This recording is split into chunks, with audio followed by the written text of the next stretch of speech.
accord de cessez-le-feu avec le groupe rebelle.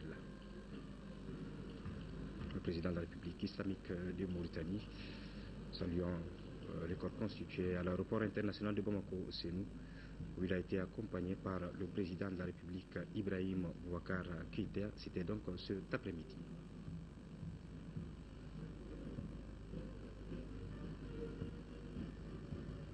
Mohamed Ould Abdelaziz, voilà, à la collade avec le chef de l'État, le président Ibrahim Boubacar Keïta.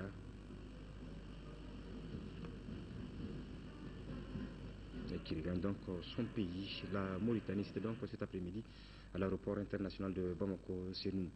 Et puis sachez que le Premier ministre Moussa Mara poursuit sa série de rencontres avec les différentes couches de la société civile. Hier après-midi, le chef du gouvernement a rencontré les représentants de 3 organisations de la société civile. L'objectif de cette rencontre est d'informer celle-ci sur les récents événements survenus à Kidal. Mohamed Ould Mamouni. Étaient de cette rencontre les membres de l'Association malienne des agences de voyage et de tourisme, ceux de la Fédération nationale de l'industrie hôtelière du Mali et les représentants du syndicat autonome des administrations civiles. Il s'agit pour le Premier ministre Moussa Mara de donner à ses interlocuteurs la bonne information sur sa visite à Kidal. Le but de la rencontre, c'était de nous apporter les informations nécessaires par rapport à l'actualité que nous connaissons tous. En l'occurrence, le problème que nous avons eu après la visite du Premier ministre à Kidal. Il était question de ce qui s'est passé le 17, exactement lors de son voyage, et qui est d'actualité aujourd'hui au Mali, dans la sous-région. Les hôtes du jour ont tous salué cette initiative du chef du gouvernement. Ils ont par ailleurs réitéré tout leur soutien aux autorités. Il s'agit pour nous tous, membres de la société civile, d'accompagner utilement les autorités gouvernementales et faire en sorte que tous les amalgames qui peuvent se perpétrer par-ci, par-là, toutes les mauvaises interprétations ou toutes les images pas tellement, disons, positives, toutes les images tellement positives collées à nos partenaires, qu'on puisse faire en sorte que les gens aient une approche beaucoup plus convenable. Le Premier ministre, à son tour, leur a rassuré que tout est en train d'être fait pour que notre pays retrouve la paix, gage d'un développement sûr. Les marches de soutien aux forces armées et aux autorités maliennes se poursuivent. L'UNTM, après l'UNTM, donc les partis de la mouvance présidentielle ont marché ce matin de la place de la Liberté au monument de l'indépendance. Sur place, les marcheurs ont remis une déclaration au Premier ministre. Dans cette déclaration, ils saluent l'option du dialogue entreprise par les autorités maliennes. Reportage de Mohamed Diarra. C'est une véritable marée humaine qui a pris le départ à la place de la Liberté pour le monument de l'indépendance. Une marche initiée par la mouvance présidentielle. À l'unisson, les marcheurs ont parcouru une distance d'environ 4 km avec des slogans qui prônent la paix, la réconciliation pour l'unité des Maliens et l'indivisibilité du Mali. Tout au long du trajet, hommage a été rendu aux soldats et civils tombés sur le champ de l'honneur. En somme, les marcheurs disent leur soutien aux forces de défense et aux actions des autorités politiques. Au pied du monument de l'indépendance, le Premier ministre et certains membres du gouvernement étaient là pour saluer ce devoir patriotique. Sur place, les marcheurs ont livré le contenu de leur déclaration avant d'en remettre une copie au chef de gouvernement. Nous, responsables et élus des partis politiques de la majorité présidentielle, appelons instamment et résolument l'ensemble de notre peuple à se mettre debout dans une ferveur patriotique pour soutenir nos forces armées et de sécurité engagées sur le champ de l'honneur pour leur mission régalienne de sauvegarde de notre intégrité territoriale non négociable. Exhortons tous nos concitoyens à rester sereins et attentifs aux efforts de pacification élaborés et entrepris par les autorités nationales et internationales. Réaffirmons notre engagement et notre soutien constant et indéfectible au président de la République Ibrahim Boubacar Keïta, chef suprême des armées, garant des institutions, ainsi qu'au gouvernement de la République. Recommandons de privilégier le dialogue et la négociation. Renouvelons notre attachement à l'incontournable coopération de notre État avec la MINUSMA et la France à travers l'opération Serval. Déclarons instaurer un état de veille politique et de mobilisation pour tous les partis et organisations politiques en alerte. Chers compatriotes, en vous engageant avec nous dans cette communion civique, patriotique et une convergence d'action, nous consacrerons à jamais que, plus que les clivages ethniques et politiques, le seul parti qui vaille et que nous avons en partage, pour lequel nous sommes tous prêts à donner notre sang, est et restera le Mali, laïque et indivisible. Un élan de solidarité qui revigore les autorités maliennes dans leurs initiatives entreprises pour la gestion de la situation. Le Premier ministre s'est adressé aux marcheurs en langue bamana. Moussa Mara a salué leur courage avant de les exhorter à l'union sacrée autour des autorités maliennes, pour qui le dialogue reste et demeure l'arme la plus efficace pour la résolution de la crise. Voilà, après la marche, notre reporter Mohamed Diarra a recueilli les impressions des présidents de groupes parlementaires RPM et APM. Nous les écoutons.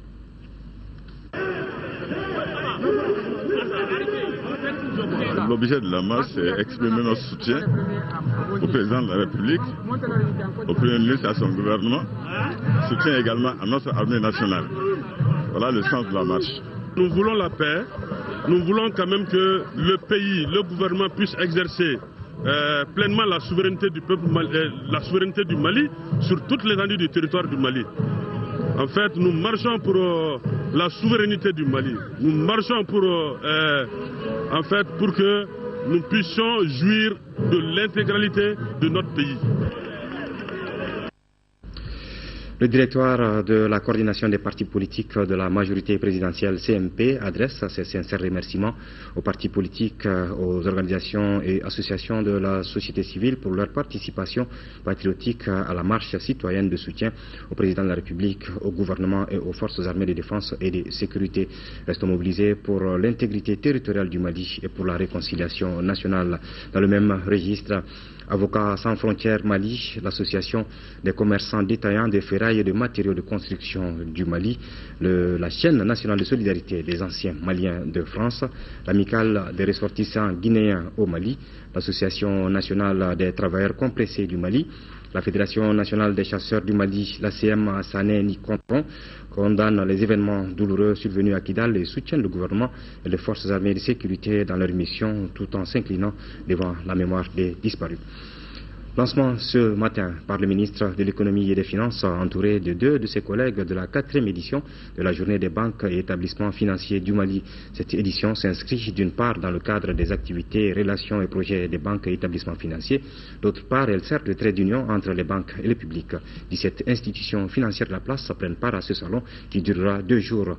Compte rendu du lancement avec Nyanya Aliou Traoré, élément qui pour le moment n'est pas prêt et que nous retrouverons certainement au cours de cette édition qu'on va poursuivre en vous disant que les habitants de la ville d'Ansongo ont repris leurs activités depuis hier vendredi. Cela a été facilité par le repositionnement des forces armées maliennes et leurs alliés dans cette ville. Militaires, gendarmes et policiers exécutent normalement leur mission de sécurisation des citoyens et de leurs biens. Maintenant, une demande qu'une franche collaboration de la population. Reportage de Daouda Zoumana Traoré.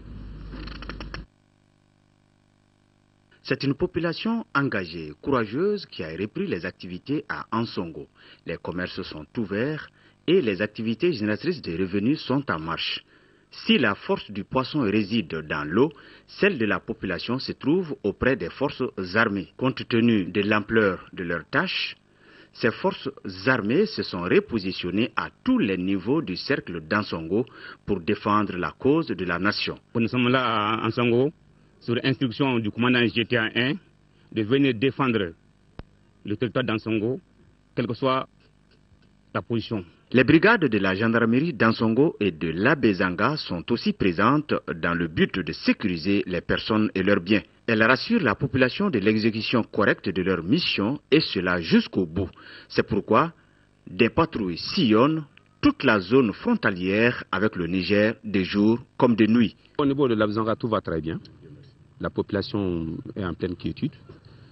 Nous sommes cantonnés quand même au niveau d'Ansongo, mais la patrouille est mobile entre Ansongo et l'Abezanga et la population est rassurée et la circulation est fluide. La gendarmerie n'a jamais bougé et même les autres forces qui sont venues nous renforcer sont là, elles sont présentes.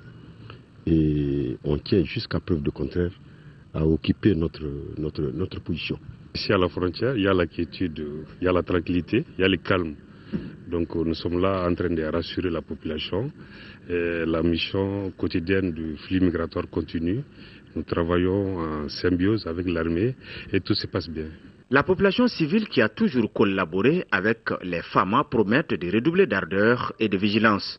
Les autorités administratives et politiques lancent un appel aux couches socio-professionnelles à revenir occuper les postes. Le moral est revenu au bon fixe avec le retour de l'armée, des militaires qu'on voit en nombre suffisant.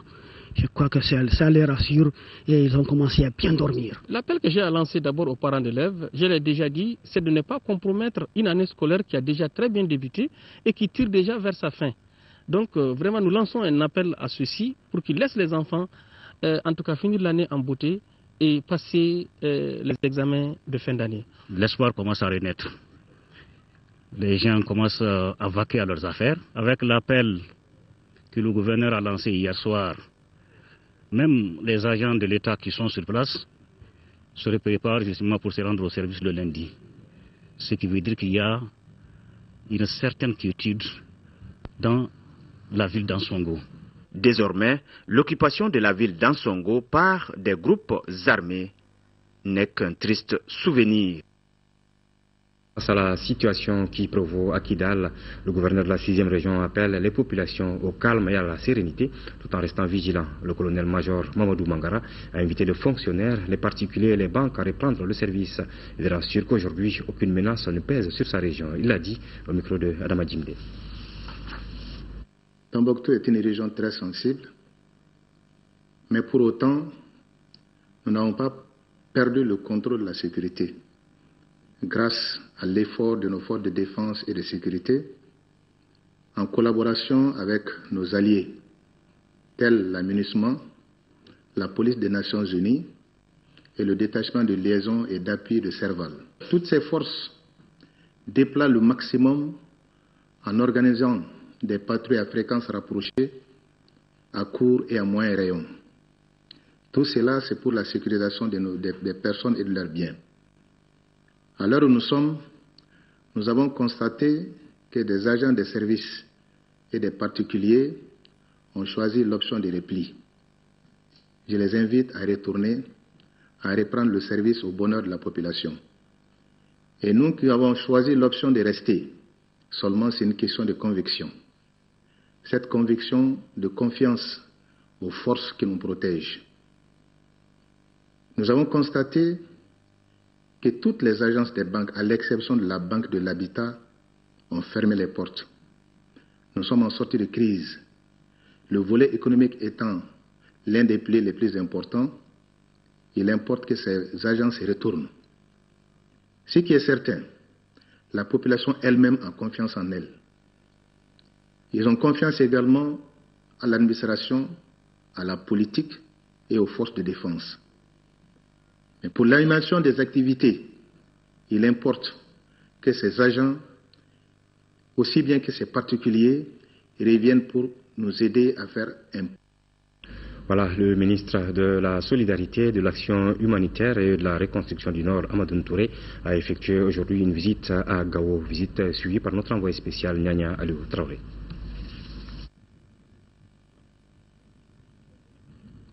Promesse faite, promesse tenue. C'est en ces termes que la population de Gao a qualifié cette visite du ministre de l'Action humanitaire. Amadou Konaté, en visite la semaine dernière à Gao avec le Premier ministre, avait promis de retourner sur ses pas pour mieux comprendre les préoccupations des uns et des autres afin d'apporter des réponses concrètes, mais surtout immédiates. Tour à tour, responsables d'ONG, d'associations de personnes handicapées et de services sociaux sanitaires ont été observés, écoutés puis compris. Le ministre nous a donné satisfaction et entière satisfaction. Il est venu avec des propositions très concrètes pour que les ONG nationales soient de plus en plus impliquées. Autre étape de cette visite, l'hôpital de Gao. Et c'est un ministre compatissant qui a souhaité un prompt rétablissement aux blessés de guerre hospitalisés sur place. Et c'est aussi d'une oreille attentive qu'il a écouté les inquiétudes d'une part de la direction et d'autre part des blessés. nous avons dit que depuis les événements, nous avons de sérieux problèmes parce que le nombre croissait, augmentait au fil des jours et nous avons des capacités réduites. Par rapport aux médicaments, là aussi, le ministre nous a donné une porte de sortie que nous allons rapidement aller vers le remède. L'autre chose, le personnel. Dès que je rentrerai à Bamako, je verrai avec mon homologue de la santé comment on veut faire monter traumatologues et chirurgiens. S'il est possible d'envoyer 1 ou 2 psychologues. Pour joindre l'acte à la parole, le ministre a remis une enveloppe symbolique à l'hôpital et à l'association des personnes handicapées pour gérer l'urgence. Satisfait, il l'était le ministre au terme de sa visite. Je suis satisfait d'avoir pu revenir et d'avoir pu rencontrer ceux à qui j'avais promis que je reviendrais. La société civile, nous avons discuté et nous sommes convenus de ce qu'il faut améliorer et renforcer son implication dans la gestion de l'humanitaire. J'ai bien apprécié la qualité des échanges et sur un premier cas tout de suite, la prise en charge des déplacés de Kidal, nous avons, avec M. le gouverneur, convenu que la plateforme serait inclusive. En attendant que soit finalisé le plan d'action de promotion et d'insertion des personnes handicapées, j'ai laissé des moyens d'intervention pour que les associations de personnes handicapées regroupées dans la FEMA puissent développer dès demain des AGR qui leur soient profitables et qui leur permettent de soutenir la vie. Une visite aux notabilités à l'agenda de la délégation. Le ministre a prôné l'indivisibilité du Mali et a appelé la population de Gao à plus de solidarité et de mobilisation pour le Mali. Voilà, vous l'avez compris, il s'agissait plutôt du ministre Amadou Konaté et non Touré, comme dit par erreur, toutes nos excuses. À présent, le contenu de ce communiqué de l'Assemblée nationale, avant de passer à une autre actualité, le président de l'Assemblée nationale apporte à la connaissance des honorables députés que la séance plénière de la session ordinaire en cours, suspendue le jeudi 22 mai 2014, reprendra le lundi 26 mai et jour suivant, s'il y a lieu, à partir de 10 h dans la salle Modibo Keïta. Le projet d'ordre du jour porte sur les questions orales adressées à M. le ministre de l'Équipement, des Transports et du Désenclavement, l'adoption du procès verbal de la séance plénière du 29 avril 2014 et jour suivant, les délibérations sur des projets de loi intéressant la vie de la nation, la constitution des réseaux et groupes d'amitié, les communications. Le président s'est compté sur la présence effective des honorables députés. La séance est publique. En 4e région, le forum régional des investisseurs a pris fin cet après-midi à Ségou. Durant 2 jours, il a regroupé les collectivités des régions du Mali et les investisseurs potentiels. Pour le ministre de la décentralisation et de la ville, Ousmane Sy, qui présidait la cérémonie de clôture, ce forum est une réponse à la crise malienne. Reportage de Kandesila. Espace de concertation sur le développement local et régional, le Forum régional des investisseurs a regroupé les collectivités des régions du Mali d'une part et d'autre part les investisseurs nationaux et internationaux. Même si l'heure n'est pas encore au bilan, estiment les initiateurs, le Forum aura tenu toutes ses promesses. Un plus pour la décentralisation au Mali. Tous les acteurs ont répondu massivement et de façon qualitative. Les débats ont été animés par tous les acteurs. Chacun a parlé, chacun a compris la position des autres.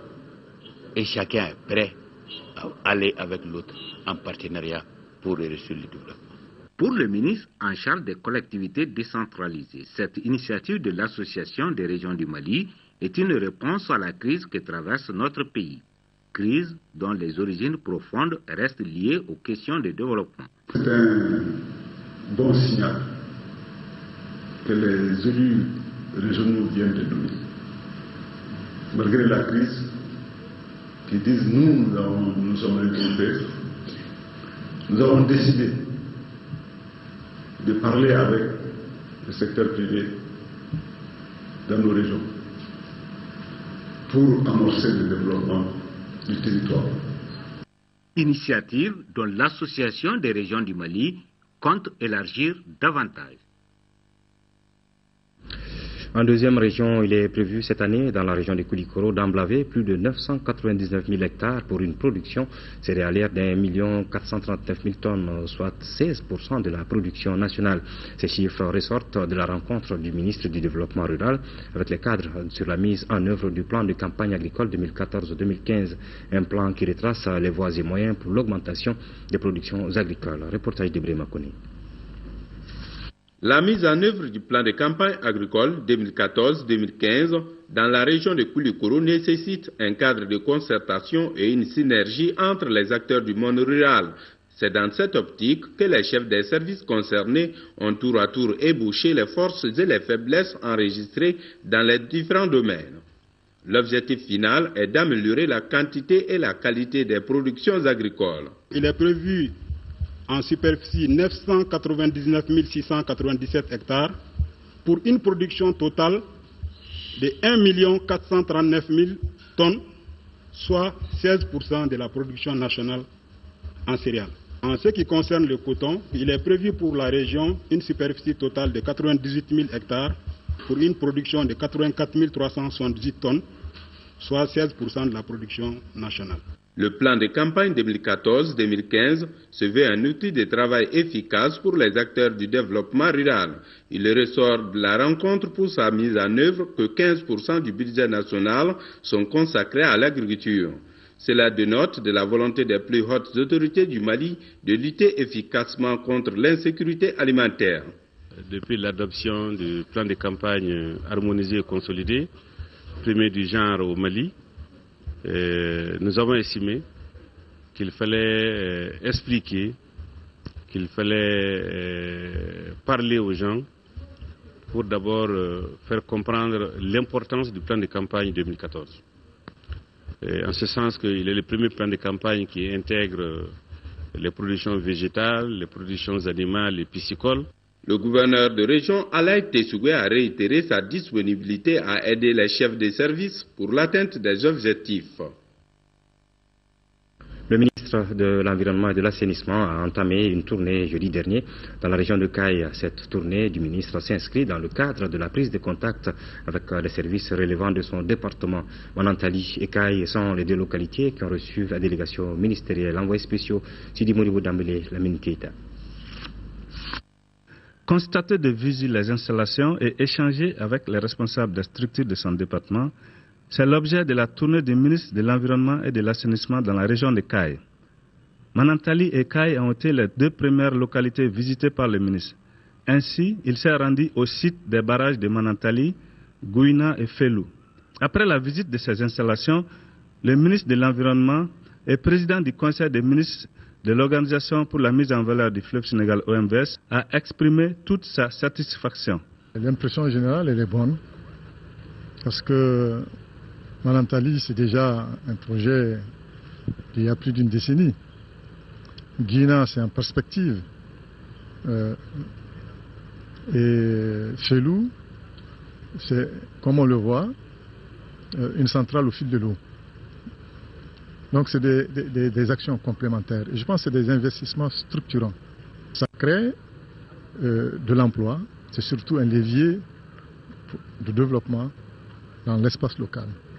Mais en plus, je salue ces investissements structurants, comme je disais, dans la mesure où nous avions pu voir ce qui a été fait par la SOGEM à Manantali, ici à Felou, à Sélibabi, en Mauritanie, Bakel au Sénégal. Ça veut dire que c'est une vision d'ensemble. À Caille, le chef du département a visité la direction régionale des eaux et forêts, de l'hydraulique et de l'assainissement. La visite de cette étape a pris fin par la rencontre d'échange au gouvernorat où le ministre et le gouverneur ont exercé leur travail à plus d'acidité. Le Japon vient de mettre à la disposition du Mali un important lot de matériel de forage. Ce don, financé à hauteur de 2 milliards de francs CFA, vient appuyer les activités liées au changement climatique. Le don a été acquis grâce à un accord de partenariat entre le gouvernement malien et la coopération japonaise. Le matériel est mis à la disposition de 2 sociétés privées de la place. Compte rendu de Fatoumata Kone. Des camions équipés d'accessoires de forage japonais et maliens prennent ainsi des précautions contre les risques d'inondation qui peuvent survenir dans notre pays. Les équipements qui seront bientôt remis aux opérateurs maliens, à savoir CETRA et NBB, soit 2 ateliers de forage, se déclinent comme suit. Atelier numéro 1, pour un montant de 479 956 084 francs CFA. L'atelier numéro 2, pour un montant de 543 611 170 francs CFA. Le coût total s'élève à 2,5 milliards de nos francs. Le Japon a décidé de financer ce programme en but de sauver, d'une part, la vie des populations et des bétails, et d'autre part, contribuer au renforcement de la sécurité humaine. Il s'agit de réaliser des points d'eau dans les zones éloignées du Mali, réalisations qui seront faites par les bénéficiaires de l'accord de coopération entre le Japon et le Mali. Les sociétés concernées sont NBB et CETRA SA. Il est surtout question de conforter les populations en cas de phénomène naturel. Ce financement de 2 milliards s'inscrit dans le cadre du programme de renforcement des capacités pour faire face aux catastrophes naturelles causées par le changement climatique dans notre pays. La journée de l'Afrique sera célébrée demain, dimanche 25 mai, à travers tout le continent. À cette occasion, le ministre de la Planification, de l'Aménagement du territoire et de la population, assurant l'intérim du ministre des Affaires étrangères, de l'intégration africaine et de la coopération internationale, s'est adressé aux Maliens et aux communautés africaines vivant au Mali. Cheikhna Amadi Seydi Diawara est au micro de Mamourou Sidibé. Je voudrais saluer très chaleureusement nos illustres hôtes. J'ai nommé les représentants des institutions sous-régionales, régionales et internationales présentes au Mali. De même que l'ensemble des organisations non gouvernementales qui œuvrent inlassablement aux côtés de notre gouvernement pour permettre à notre pays de relever les nombreux défis qui sont les siens. Chers frères et sœurs africains, la célébration de l'intégration africaine intervient cette année dans un contexte certes difficile, mais elle offre une fois encore l'occasion aux hommes, aux femmes de notre continent, épris de paix, de justice et respectueux des droits humains, de maintenir la flamme de l'unité africaine allumée il y a 51 ans par les pères fondateurs. En dignes héritiers, il nous appartient d'entretenir cette flamme, en rapprochant davantage les peuples d'Afrique, en fédérant nos énergies et en faisant preuve d'audace et d'imagination, afin que notre continent sorte des meurtrissures, des conflits et trouve enfin le chemin de l'émergence. C'est à ce prix que les peuples d'Afrique pourront espérer une vie meilleure. C'est à ce prix que la voix de l'Afrique comptera davantage. Jorge José Franz Ramos, ambassadeur du Brésil, est en fin de mission dans notre pays. À cet effet, le ministère des Affaires étrangères, de l'intégration africaine et de la coopération internationale lui a offert un déjeuner. C'était en présence des diplomates accrédités dans notre pays. L'ambassadeur du Brésil a été élevé au grade de chevalier de l'ordre national à titre étranger par la République du Mali. Le déjeuner donc offert à l'ambassadeur du Brésil en fin de mission dans notre pays par le ministère des Affaires étrangères, de l'intégration africaine et de la coopération internationale. Il a donc été élevé au grade de chevalier de l'ordre national à titre étranger par la République du Mali. 150 travailleurs des douanes et du Trésor auront bientôt leur propre logement. Cette action sera possible grâce au partenariat entre Foncier Access SA, Ecobank et la coopérative d'habitat de la douane l'UNI. Ces structures viennent de signer en effet un protocole d'accord de construction de 150 logements sociaux à Gouana, dans l'arrondissement de Kalabankoro. La signature a eu lieu en présence des responsables des services des finances et de l'habitat. Cérémonie présidée par le ministre des Investissements. Reportage de Adama Koulibaly. Les bénéficiaires de ces futurs 150 logements sont déjà connus. Il s'agit des adhérents de la coopérative d'habitat mise en place depuis 14 ans par les travailleurs de la douane et du Trésor, dénommée l'UNI. Le site est prévu à Gouana, dans l'arrondissement de Kalabankoro. Les maisons seront de type F2 F3 et F4. La coopérative LENI vient de signer le protocole d'accord de construction de ces logements sociaux avec les entreprises financières Foncier Access SA et Ecobank qui s'engagent à donner le fonds. Par la grâce et la volonté du Tout-Puissant, ce samedi 17 mai 2014 est une date mémorable dans la vie de notre coopérative, tellement est immense l'espoir que nous fondons sur la réalisation matérielle de cette signature de contrat. Devant les bénéficiaires, les bailleurs n'ont pas hésité de réitérer leur engagement. Monsieur le Président de la République a promis de réaliser 50 000 logements à l'horizon 2019. Les financiers maliens et les professionnels de l'immobilier sont en train d'intégrer cette opportunité afin de pouvoir booster le gisement d'activité potentielle qu'elle pourrait générer. En plus de cet honneur, c'est une grande fierté. Une grande fierté, mais aussi une très grande responsabilité de pouvoir offrir à des agents de corps de métier de la douane et du trésor dans un nid douillet pour leur permettre de prendre une retraite vraiment après autant d'années de service envers la nation. Les départements de l'urbanisme et de l'habitat et celui des finances étaient invités à la signature du protocole. On est là vraiment pour appuyer, pour soutenir tout type d'initiative dans ce genre-là, que l'État soit directement impliqué ou pas, pour en tout cas s'assurer que les choses se passent dans de bonnes conditions, et nous serons toujours là. Les banques, nous les poussons, nous les incitons à aller à financer encore plus l'habitat. Seule bénédiction des bénéficiaires en sortant de la salle de signature de protocole d'accord, que Dieu nous donne le temps d'assister à la réception de ces 150 logements.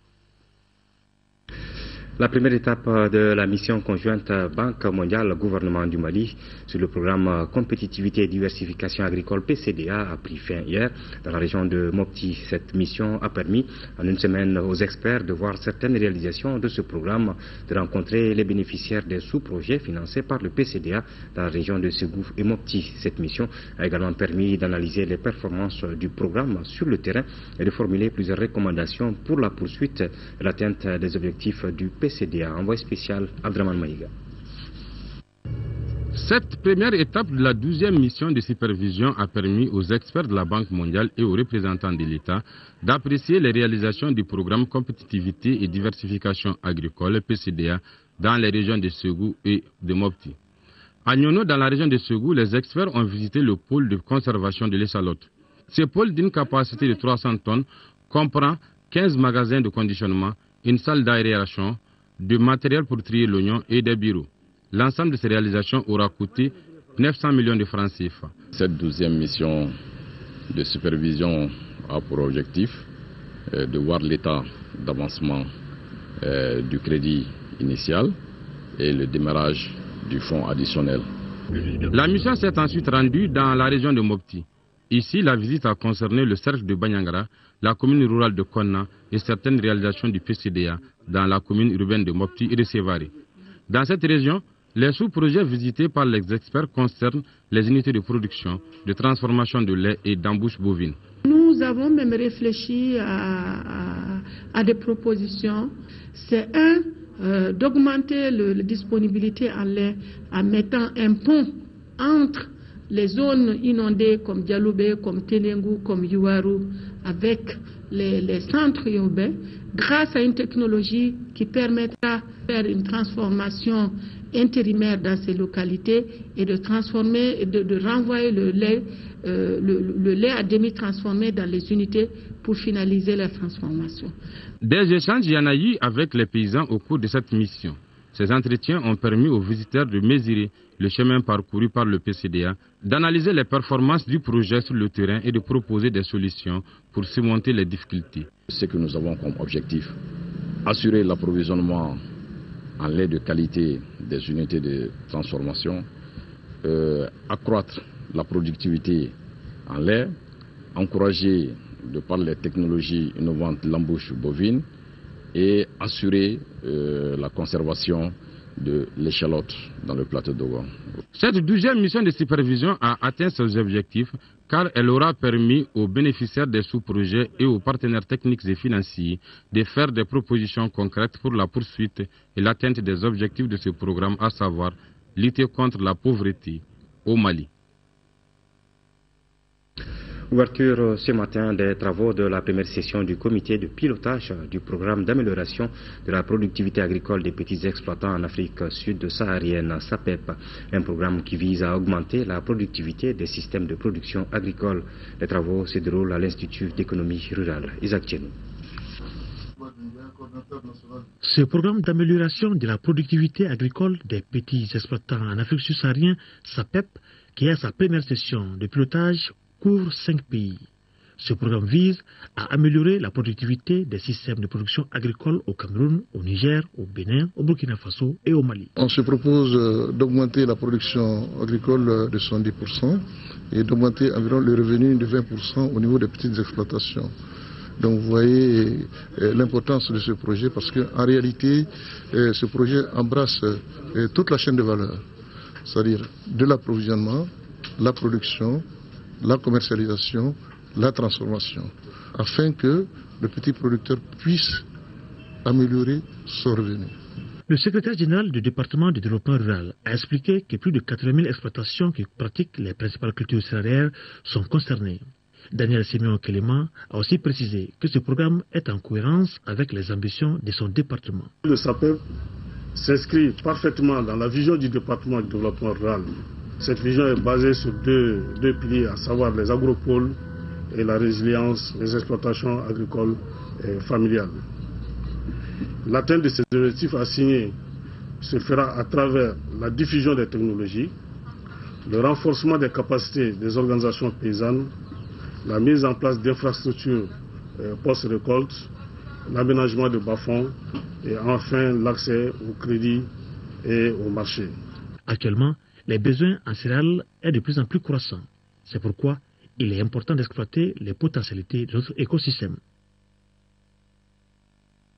Début jeudi dernier à Sikasso, des activités de la 5e édition de la Bourse des Semences, une initiative de l'association sémencière du Mali, ASEMA, sur le financement de l'USAID. L'objectif visé est de booster la production et la productivité à travers l'utilisation des semences améliorées. La cérémonie de lancement a été présidée par le secrétaire général du ministère du Développement rural, ORTM Sikasso, Daouda Diakité. Pour ce 5e rendez-vous de la Bourse des Semences, ils sont des centaines d'acteurs du monde agricole, producteurs, coopératives sémencières, commerçants et partenaires à prendre d'assaut l'espace de la salle Lamissa Bengali de Sikasso. Une initiative de l'association sémencière du Mali, ASMA, sur le financement de l'USAID à travers le programme sémencier de l'Afrique de l'Ouest. L'objectif au fait de cette bourse de semences est au fait de renforcer le partenariat public-privé et privé-privé. Et l'autre objectif aussi, c'est de renforcer les capacités de ces entreprises semencières. L'utilisation des semences améliorées contribue sans nul doute à l'augmentation de la production et de la productivité. Une vision qui cadre avec les priorités des plus hautes autorités du Mali. Et je constate en tout cas que les acteurs de la filière sont en train de fournir d'énormes efforts pour trouver des variétés non seulement qui s'adaptent à nos conditions de production, mais qui peuvent permettre aussi aux producteurs d'augmenter la productivité de la production et en conséquence de ses revenus. Et c'est à ce prix qu'on peut améliorer les conditions de vie en milieu rural. Occasion pour les autorités régionales de saluer cette initiative de l'ASMA, surtout du choix porté sur Sikasso qui dispose d'importants atouts de production agricole. La visite des centres qui a lancé les 3 jours d'échange aura permis aux autorités d'apprécier la qualité des produits exposés et de mesurer la détermination des acteurs pour l'atteinte de la sécurité alimentaire.